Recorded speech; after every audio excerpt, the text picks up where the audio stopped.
Assalamualaikum warahmatullahi wabarakatuh. Bismillah, tawakkaltu ala Allah, la haula wala quwata illa billah. Asyhadu an la ilaha illallah wa asyhadu anna Muhammadar Rasulullah. Allahumma shalli ala sayyidina Muhammadin wa sahabatihi ajma'in, amma ba'd. Malam ini kita lanjutkan dalam tema besar mencari Tuhan pada poin ke 131. Bismillahirrahmanirrahim. Waznu ma'rifatika ka wazni nadamika. Seberapa kokoh, seberapa bobot kemakrifatanmu adalah seberat rasa kesedihanmu. Jadi untuk mengukur bahwa makrifatmu kepada Allah itu beratnya berapa, diukur dengan beratnya rasa sedih yang ada dalam hatimu. Semakin engkau banyak bersedih hati, semakin engkau mengenal Tuhan. Tetapi ini kecenderungan manusia pada umumnya. Yang ada bukan kesedihan, tapi yang selalu diingat itu adalah kebanggaan atas segala kebaikan-kebaikan yang dilakukan. Keburukan-keburukan yang kita lakukan hampir kita tidak ingat, atau juga kita tidak mau mengingatnya. Ketika kita berbuat baik, muncul keinginan ingin dilihat orang. Betul nggak? Tapi kenapa kita berbuat buruk, kita sembunyikan? Itu yang jadi masalah. Jadi untuk mengukur levelnya sudah level apa kemakrifatanmu, yaitulah diukur dari rasa sedihmu ketika engkau melakukan dosa-dosa. Untuk itu saya berpesan kepada teman-teman, nanti ketika engkau menghadap Allah di hari akhirat, tolong jangan bawa daftar pahala-pahalamu. Sebaiknya kau bawa daftar dosa-dosamu itu. Itu yang akan berkenan di sisi Allah. Allah akan marah ketika engkau membawa daftar pahala-pahala. Ya, paling tidak Allah mungkin akan mengatakan, aku tidak butuh dengan kebaikan-kebaikanmu itu. Memangnya aku butuh? Ya, itu terserah kamu. Nurut silakan, nggak ya udah. Mau percaya silakan, enggak ya, ya udah. Ya. Wa man syaa falyu'min wa man syaa falyakfur. Ngadil serok beli ya. Wes. Itu. Jadi artinya kesedihan apa sih yang muncul dalam diri kita? Ya kesedihan kita buang-buang waktu, kesedihan kita sering kali terlantar tidak melaksanakan perintah-perintah Tuhan. Nah ini artinya kalau kita berdagang saja ketika kita rugi, sedih nggak? Nah kita sendiri sesungguhnya diberikan satu gambaran imajinasi oleh Tuhan bahwa di dunia ini diibaratkan seperti berbisnis, di mana firman Tuhan mengatakan, man dzalladzi yuqridullaha qardan hasana. Siapa di antara kalian yang memberi kredit Allah dengan kebaikan-kebaikan? Yuqridullaha qardan hasana, memberikan kredit-kredit yang baik kepada Allah. Jadi artinya bahwa aturan dalam berbisnis dengan Allah ini ada satu jaminan dari Allah, kamu harus untung. Sehingga aturan mainnya adalah dibuat seperti ini. Allah ingin menjamin kamu dalam berbisnis lalu untung. Satu, ketika engkau punya niat baik, sudah dicatat oleh Allah sebagai kebaikan sekalipun belum kamu laksanakan. Malah justru niat baik itu lebih nyata daripada kebaikan itu sendiri. Iya. Ya, an-niyatu khairun min niyatul mu'min khairun min amali. Ya, karena bagaimanapun yang dilihat adalah niat.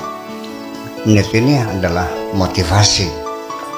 Jadi dalam tindakan kejahatan apapun juga bisa dilihat dari motivasinya. Mungkin saja korbannya mati, tapi motivasinya dia menyobek perut orang untuk mencari penyakit.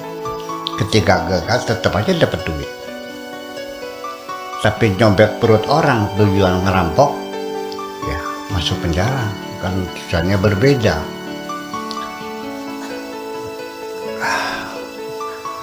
Apa sebabnya orang itu tertuduh membunuh? Ya karena terindikasi atau juga ada laporan bahwa orang itu sering mengancam, ada maksud akan membunuhnya. Ketika dia mati, yang dicari bukan setan nggak kelihatan. Siapa dia punya musuhnya, siapa musuhnya. Nah itulah kita pelajari semacam itu. Jadi artinya itu satu, bahwa ketika kita punya niat baik, sekalipun belum dieksekusi, itu sudah dicatat oleh Allah sebagai satu kebaikan. Tetapi ketika engkau bermaksud ingin berbuat jahat, belum ditulis sampai Anda melakukannya. Jadi hukum di dunia juga sama. Ya, ini ada Pak Dik nanti bisa dijelaskan lebih jauh bahwa ketika orang bermaksud jahat, bisa ditangkap enggak? Enggak. Ya, kapan ditangkapnya? Ketika dia melakukannya. Kalau belum, ya nggak bisa. Orang itu ditangkap, diadili karena bermaksud.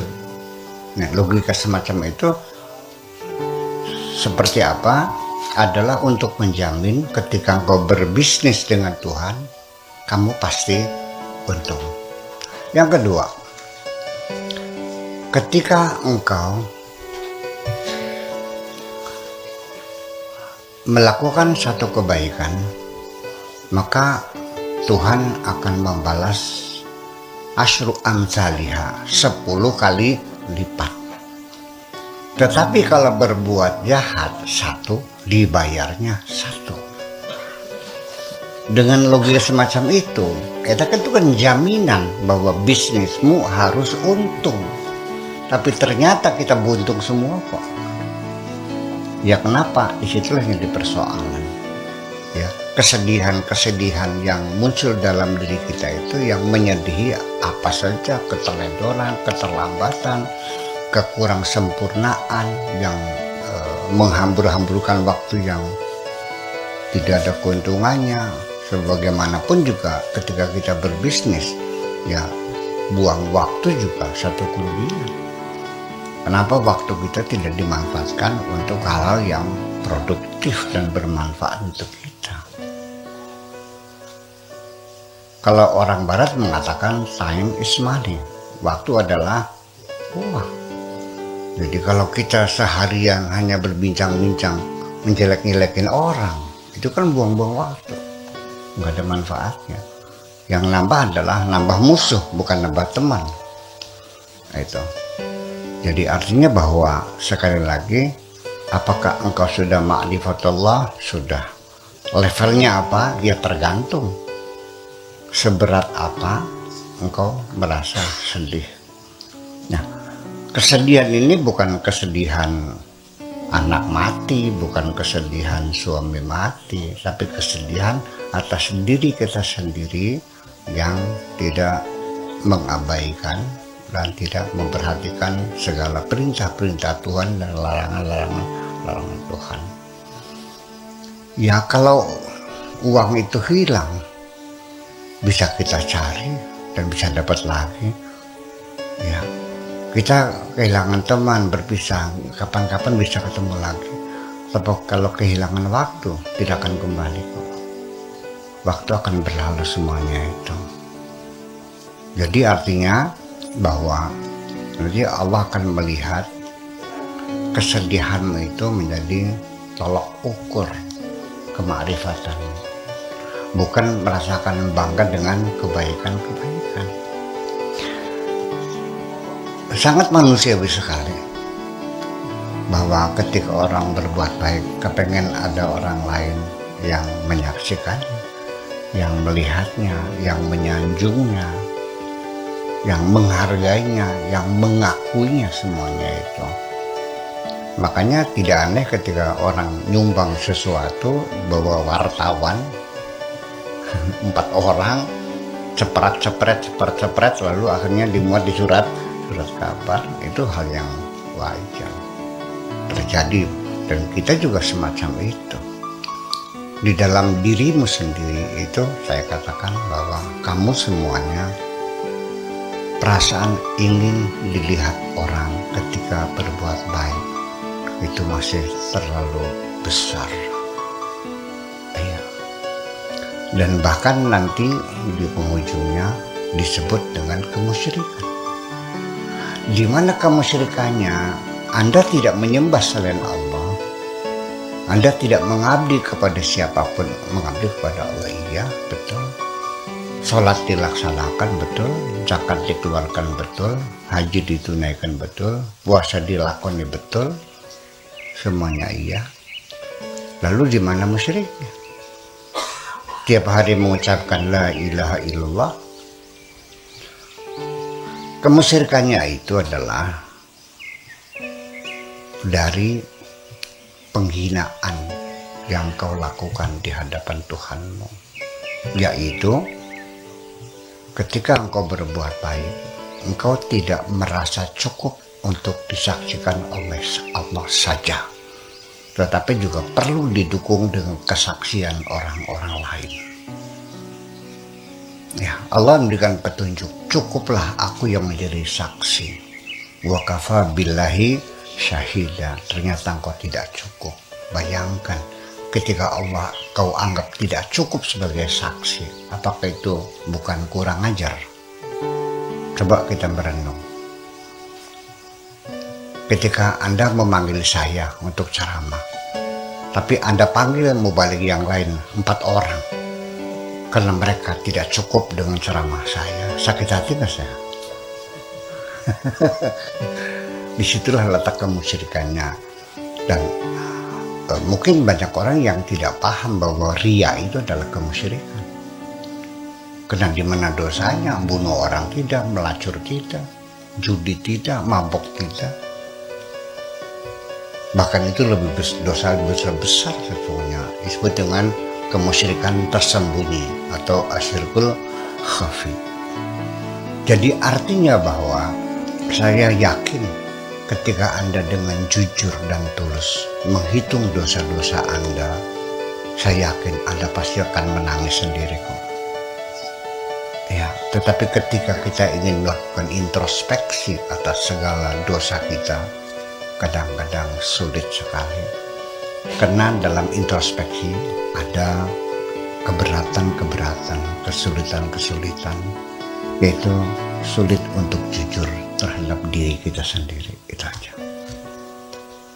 Susah jujur sendiri. Kenapa susah jujur? Karena selama ini engkau berkonsultasi dengan akalmu, tidak dengan hatimu. Sebab akal itu adalah tugasnya memberikan advokasi, ya, pembenaran terhadap kesalahan-kesalahan yang kau lakukan. Ya, ketika engkau berkonsultasinya dengan hati, hati akan jujur. Apa yang dilihat sebenarnya, maka labal fuadu mara'a, tidak pernah berbohong hati itu ketika melihat. Itu saja persoalannya. Udah mafhum?